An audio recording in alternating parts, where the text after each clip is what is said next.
კვირას.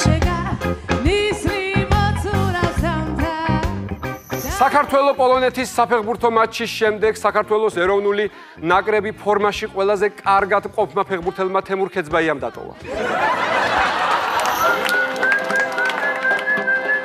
მე მგონი მოვიდა მიკელ გაბრიელი ჩემთან. ღამის 11 საათზე.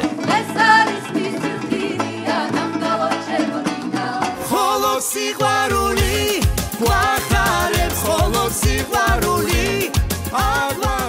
ქვეყანაში სიტუაცია ისე არეული, რომ ჩვენი სტუმარი შემდეგი გადაცემის იქნება ჯანდაცვის მინისტრი მიხეილ სააკაშვილი. ოთარ ტატიშვილის შოუ მაესტროზე.